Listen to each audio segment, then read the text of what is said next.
Hello students, आज आपके लिए नेक्स्ट टॉपिक है electric field intensity due to a point. Last class में इलेक्ट्रिक फील्ड इंटेंसिटी के बारे में पढ़ा था आपने कि इलेक्ट्रिक फील्ड इंटेंसिटी कहते किसे हैं।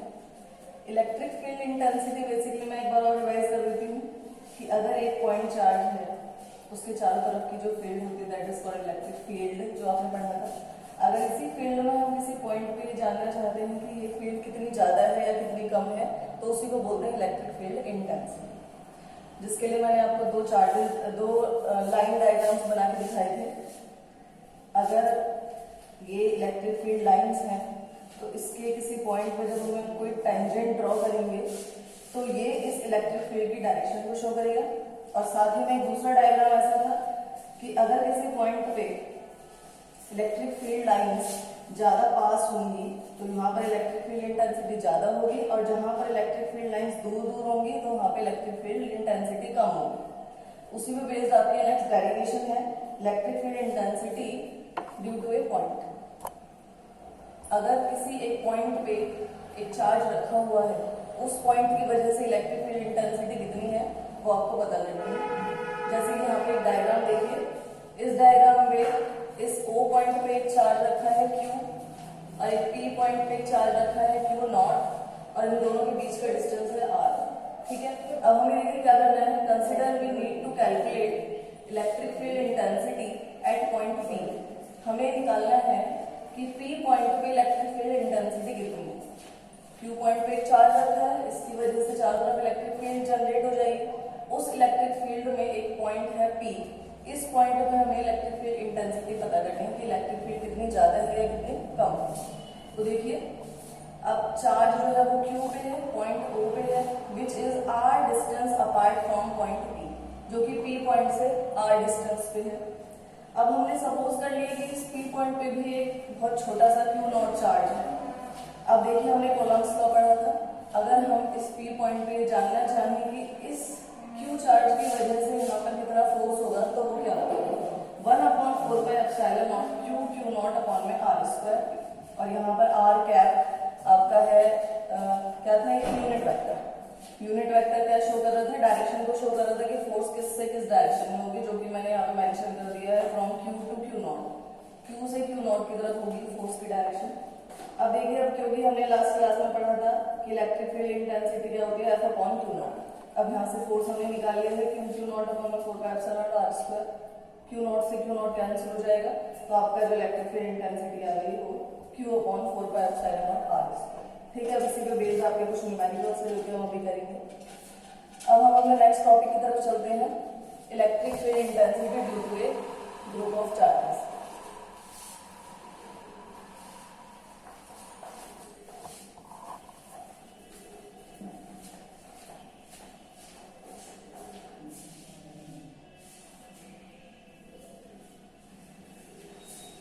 अब देखिए, यहाँ पर एक पॉइंट है P, जैसे यहाँ पे P पॉइंट था, इस पॉइंट में हम इलेक्ट्रिक फील्ड इंटेंसिटी जानना चाहते थे, लेकिन हमारे पास सिर्फ एक ही चार्ज था Q। लेकिन यहाँ पर आपका एक पॉइंट है P, उसके बाद बहुत सारे चार्जेस रखे हुए हैं। इन सभी चार्जेस की वजह से इलेक्ट्रिक फील्ड इंटेंसिटी क्या होगी। तो देखिए, इलेक्ट्रिक फील्ड इंटेंसिटी जो होता है एक वेक्टर सम होता है, नॉट एल्जेब्रिक सम। देखिए, एल्जेब्रिक सम और वेक्टर सम में बहुत ज्यादा डिफरेंस है। वेक्टर्स आपको पता है IJK की फॉर्म में आपने पढ़े थे। ठीक है, जब इनका सम करते हैं तो I वाली क्वांटिटी I वाले से ऐड होती है, J वाली क्वांटिटी J वाले से और K वाली क्वांटिटी K वाले से ऐड होती है, तो वो ही होता है आपका वेक्टर सम। एल्जेब्रिक सम में आप सब कुछ एक साथ ऐड कर देते हैं, वो हमें नहीं करना। यहाँ पे आपका देखिए ये है वेक्टर सम। ओके, इस चीज का ध्यान रखेंगे आप, वेक्टर सम। तो यहाँ पर देखिए इलेक्ट्रिक फील्ड इंटेंसिटी, इस P पॉइंट पे जो टोटल इलेक्ट्रिक फील्ड इंटेंसिटी होगी वो E1 plus E2 plus E3, इन सभी चार्जेस की वजह से जो इंटेंसिटी होगी उन सबको ऐड कर देंगे हम। अब देखिए, इलेक्ट्रिक फील्ड इंटेंसिटी का हमने फॉर्मूला निकाला था Q अपॉन 4πε0 R²। ठीक है, अब क्योंकि ये Q1 चार्ज की वजह से तो इसलिए मैंने यहाँ पे Q1 लिख दिया। E2 होगा Q2 अपॉन 4πε0 R²। इसी तरीके से Qn अपॉन 4πε0 R²। अब देखिए, इन सभी को जब हम इन सब में से क्या कॉमन आ सकता है, आपका 4πε0 R² कॉमन रहेगा, तो 1 अपॉन 4πε0 R²। क्या बचा यहाँ पे Q1 plus Q2 plus Qn। तो यहाँ से इलेक्ट्रिक फील्ड इंटेंसिटी आ गई आपकी 1/4πε0 R²। समीशन, समीशन सभी ने पढ़ा होगा। समीशन में हम इन सभी क्वांटिटीज को एक साथ लिख देते हैं। I equals to 1 to n और यहाँ आ गया क्यू आई। कैसे? I की जगह पे अगर हम 1 पुट करेंगे तो Q1 आ जाएगा, 2 पुट करेंगे Q2, और क्योंकि समीशन है तो बीच में प्लस का साइन ऐड होकर चला जाएगा। तो ये सब आपका electric field intensity due to group of charges.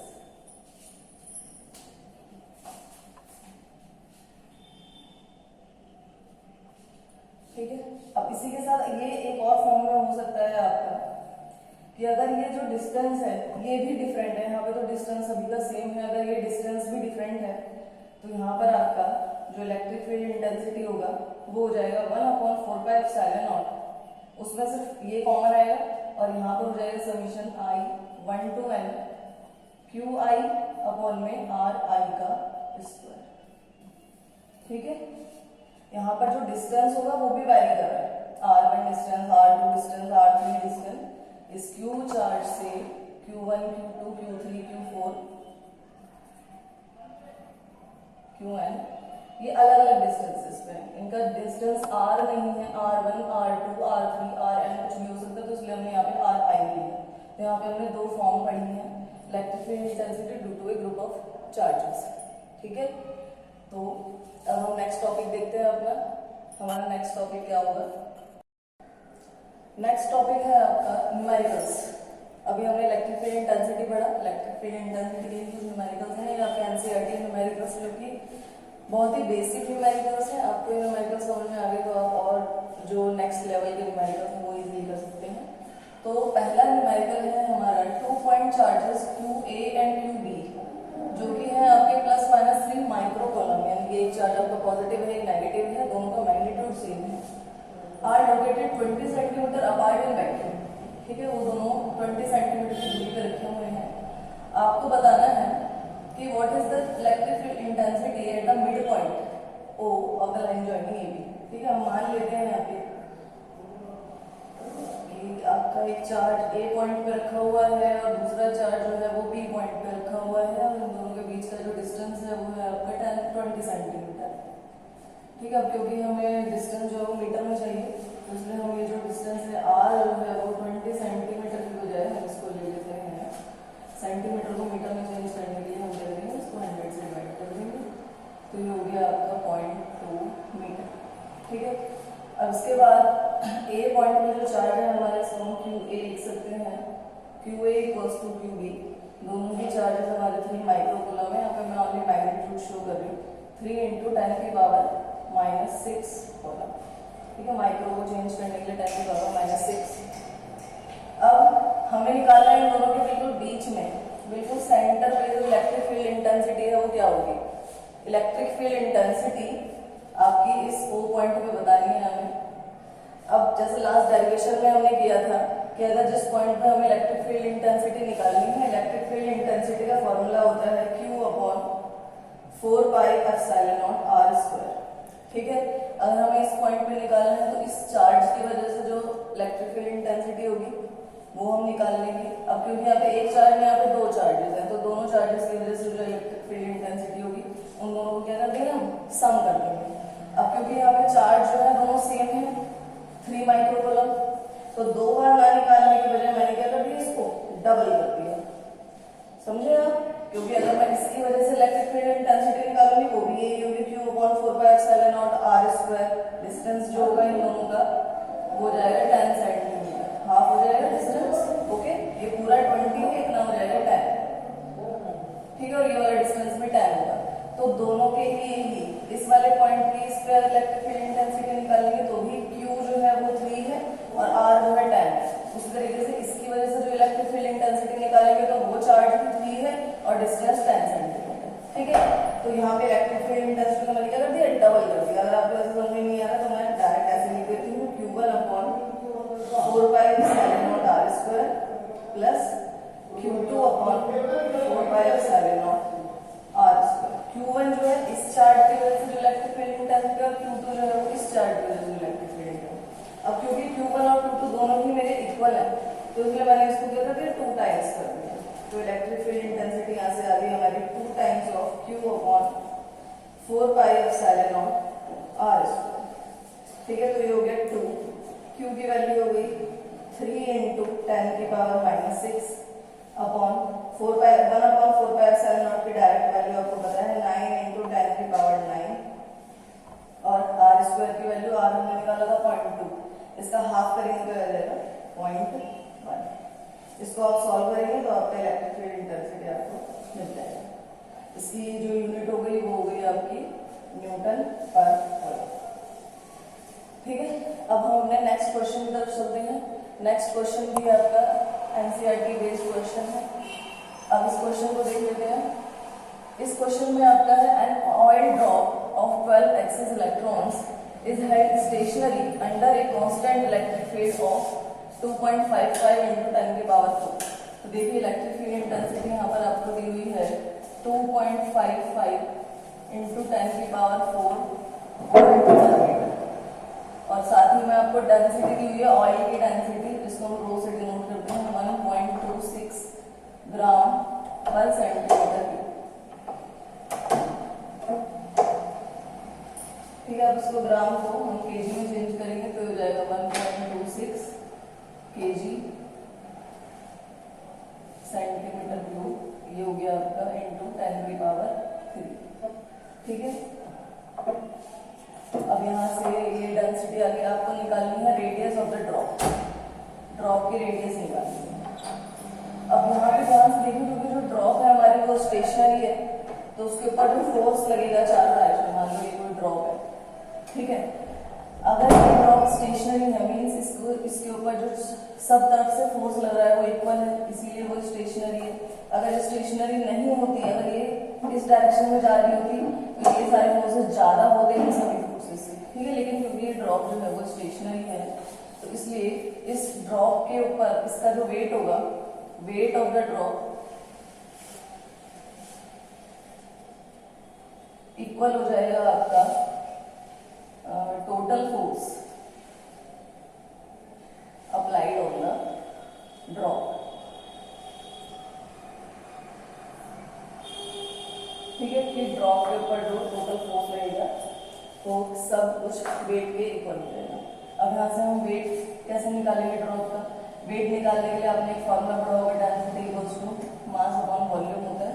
तो यहाँ से जो मास हो जाएगा वो क्या हो जाएगा, rho into volume, density into volume. तो वही हम यहाँ पे करेंगे, डेंसिटी हमें गिवन है और वॉल्यूम यानी कि 4/3 पाई आर क्यूब। ठीक है, यहाँ से जो आर होगा वो होगी रेडियस ऑफ द ड्रॉप जो कि हमें निकालना है। अब total force applied on the drop. अब देखिए यहाँ से इलेक्ट्रिक फील्ड इंटेंसिटी क्या था आपका, Q upon R. Electric field intensity था आपका एफ अपॉन क्यू। ठीक है, तो जब हमें फोर्स निकालना है तो फोर्स क्या हो जाएगा आपका E इंटू क्यू। फोर्स हो जाएगा आपका E into Q, cross multiply होगा यहाँ से। तो यहाँ से इलेक्ट्रिक फील्ड इंटेंसिटी आपको गिवन है। अब हमें चार्ज गिवन नहीं है, तो चार्ज गिवन नहीं है तो क्यू की जगह पे हम क्या लिख सकते हैं, आपको क्वांटाइजेशन पढ़ाया था, क्वांटाइजेशन में Q equals to N into E होता है। तो उसी तरीके से क्यू की जगह पे हम क्या पुट कर देंगे, एन इंटू ई। अब इन सभी की वैल्यू हमारे पास है, तो रो की वैल्यू हम यहाँ पे पुट कर देंगे 1.26 इंटू 10 की पावर 3, 4/3 पाई की value 3.14 R cube equals to electric field intensity आपको गिवन है 2.55 इंटू 10 की power 4। N number of electrons कितने हैं इसमें, 12 है, तो एन की जगह 12 आ जाएगा। ई की वैल्यू आपको पता है 1.6 इंटू 10 की पावर -19। अब यहाँ से आर क्यूब को यहाँ लेंगे, बाकी को ऊपर ले जाएंगे। R cube equals to 2.55 into 10 की पावर 4 इंटू 12 इंटू 1.6 इंटू 10 की पावर -19 अपॉन में 1.26 इंटू 10 की पावर 3 इंटू 4, 3 ऊपर चला जाएगा इंटू 3.1। यहाँ से इसको सॉल्व करेंगे तो आपकी आर क्यूब की वैल्यू आपके पास आ जाएगी। ठीक है, इसको सॉल्व करेंगे तो आपको आर यानी कि radius of the oil drop easily मिल जाएगी। अब हमने पहले वाले क्वेश्चन की तरफ दोबारा चलते हैं। पहले वाले क्वेश्चन में आपका एक सेकंड पार्ट भी था जो भी रह गया है। यहाँ पे पहले पार्ट में आपको इलेक्ट्रिक फील्ड इंटेंसिटी निकालनी थी O पॉइंट पे, दूसरा पार्ट था if a negative charge of magnitude 1.5 into 10⁻⁹ coulomb is placed at the point, what is the force experienced by the test charge. कि अगर आप इसी पॉइंट पे एक और चार्ज पुट कर दें, चार्ज की वैल्यू आपको गिवन है Q equals to 1.5 into 10⁻⁹ coulomb, तो अब इस चार्ज के ऊपर कितना फोर्स लगेगा। अभी हमने देखा कि फोर्स होता है आपका Q into E, E हम यहाँ से निकाल चुके हैं, तो बस हम इसको पुट कर देंगे। F इक्वल्स टू Q की वैल्यू होगी 1.5 into 10⁻⁹ इंटू E की वैल्यू होगी 9 into 10⁻⁹ into 2 into 3 into 10⁻⁶ upon में 0.1 न्यूटन। ठीक है, तो यहाँ से आप इस तरीके से दोनों क्वेश्चन कर सकते हैं, बहुत ही बेसिक क्वेश्चन है ये। इसके बाद हम अपने बाकी के और क्वेश्चंस करेंगे। ठीक है, चलिए अब इसके बाद आप अपने आप क्वेश्चन ट्राई कीजिए।